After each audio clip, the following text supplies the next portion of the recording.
What would you do if 1,600 heavily armed soldiers surrounded your position? Most of us would wave the white flag faster than you can say, "I surrender." But for the legendary Gurkha warriors of Nepal, surrender isn't in their vocabulary. In this video, we're diving into the extraordinary story of the Gurkhas, the mountain warriors so formidable that even their enemies sometimes stop shooting at them just to applaud their bravery. No, seriously, that actually happened. The year was 1814. The British Empire, having gobbled up huge chunks of India like an imperial Pac-Man, have turned its hungry eyes towards the mountain kingdom of Nepal. What could possibly go wrong? Oh, only that they were about to face warriors who treated death like most of us treat a minor inconvenience. The Battle of Nalapani would prove just how seriously the Gurkhas took their job. Perched in a hill fort 600 feet up, a mere 600 Gurkhas faced off against 1,600 British troops. The math wasn't in their favor, but apparently nobody told them that for over a month, this small force held their ground. By the end of the first assault, in late October, 35 British soldiers were dead and 228 wounded, taken down by Nepalese bows, matchlock weapons, and wait for it, stones thrown by women and children. That's right, even Gurkha civilians were giving the British Empire a headache as British artillery slowly picked them off. The Gurkhas still refused to surrender. When the fortress finally fell in November, of the original 600 defenders, only 68 remained. Some had even managed to escape, despite being completely surrounded, probably just to prove they could. The British, who normally responded to resistance by doubling down on conquest, did something unusual. They started recruiting these fearsome fighters into their own army. It was the military equivalent of saying, if you can't beat them, hire them. And it's a practice that continues to this day. Gulbir Tapa, the man the enemy applauded, born around 1888 in the tiny Himalayan village of Nalapani.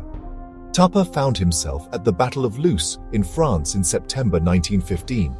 There, his unit of the 2nd Battalion, 3rd Gurkha Rifles, had the delightful task of clearing German trenches while wearing gas masks, not exactly optimal fighting conditions.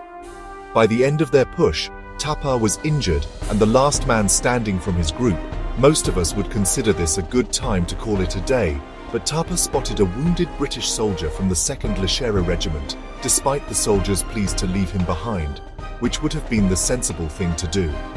Tapa stayed with him all day and night. When morning came, he used the mist as cover to carry the man to safety. Then, as if it wasn't enough, he went back and rescued 2 more Nepalese soldiers. But wait, there's more for his grand finale. Tapa returned for the original wounded soldier in broad daylight as he zigzagged across no man's land. German machine gunners targeted him, but somehow every shot missed at one point. And this is completely true. The German soldiers were so impressed they stopped firing and broke into applause. Yeah, that's right, in the middle of one of history's bloodiest conflicts. Tapa's bravery was so remarkable that even the enemy took a moment to appreciate it. He became the first Nepalese soldier to receive the Victoria Cross, Britain's highest military honor. Banubakta Gurung, a one-man army. Fast forward to March 5, 1945. Rifleman Banubakta Gurung and the 2nd Gurkha Rifles were approaching a Japanese position in Burma when they were pinned down by machine gun fire. Then a sniper started picking them off from a tree 75 yards away. Most people's reaction would be to get lower and hit the ground. Not Gurung. He simply stood up as casual as if he were ordering coffee and shot the sniper dead. With the squad able to advance to within 20 yards of their objective, they discovered at least 5 enemy foxholes blocking their path. Gurung apparently decided that this was taking too long. He sprang forward through a hailstorm of bullets. What followed was essentially the 1940s equivalent of a video game boss run. Foxhole number 1, 2 grenades, enemies neutralized. Foxhole number 2, 1 bayonet charge, enemy dispatched. Foxholes number 3 and number 4, more bayonet work and grenades while being shot at from point-blank range. But the final boss, a light machine gun position with 3 soldiers, remained. Having used all his fragmentation grenades, Gurung improvised with smoke grenades. When 2 blinded Japanese soldiers ran out clutching their eyes, he introduced them to his kukri knife, the curved blade that's as iconic to the Gurkhas as a lightsaber is to a Jedi. For the 3rd soldier, Gurung crawled back into the bunker, snuck up behind him, and ended the threat. Then, anticipating a counterattack, he and his men held the position and repulsed the enemy response. For turning what should have been a squad effort into a one-man show, Gurung received the Victoria Cross. Lachiman Gurung, the one-armed defender. If you thought that was impressive, meet Lachiman Gurung of the 8th Gurkha Rifles in the early morning of May 13, 1945. Gurung was manning a lookout position near the Irati River in Burma when Japanese soldiers decided to play, "Let's throw grenades at the Gurkha." The first grenade landed on the rim of his trench. Gurung threw it back like he was returning an unwanted package. A second one landed inside his trench. He tossed that one away too.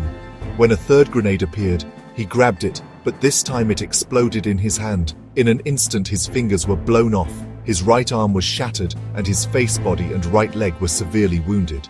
His two comrades lay badly injured. Most soldiers would consider this a medical emergency. Gurung saw it as a minor setback with only his left arm functioning. He somehow managed to load and fire his rifle one-handed. As Japanese troops rushed his position for the next 4 hours, he repelled wave after wave of attackers while shouting, "Come and fight a Gurkha," which is probably the last invitation you'd want to accept by dawn. 31 Japanese corpses lay in front of his position. His one-man defense had prevented the enemy from breaking through the entire line. For this almost superhuman feat, he too was awarded the Victoria Cross. Deeprasad Pun, the modern Gurkha legend. Do you think these stories are just relics of a bygone era?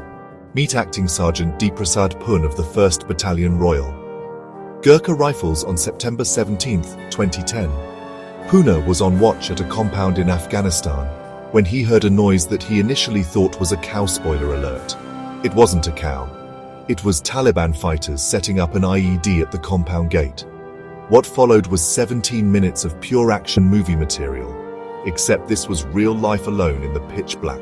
Pun fired 250 machine gun rounds, emptied 6 magazines from his rifle, and hurled 17 grenades and a claymore mine, and approximately 15 attackers coming from multiple directions. When they got too close for conventional weapons, he beat them away with a machine gun tripod. At one point he even dropped a sandbag on the head of an enemy, climbing up to his position like a deadly version of Home Alone. March a line up ways for I'll kill you. When the dust settled, 3 attackers were dead and the rest had fled.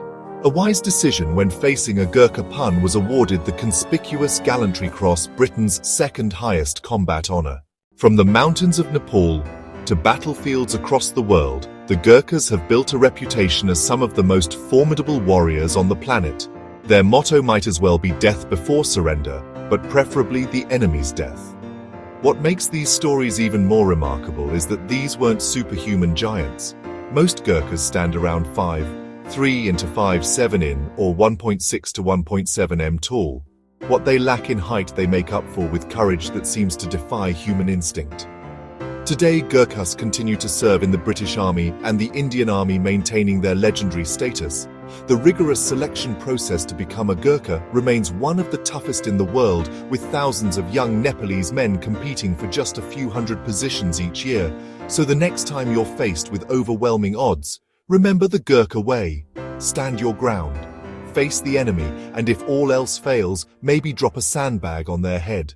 If you enjoyed this video on the incredibly brave Gurkha warriors, be sure to like, subscribe and hit the notification bell, and let us know in the comments which of these heroic actions impressed you the most.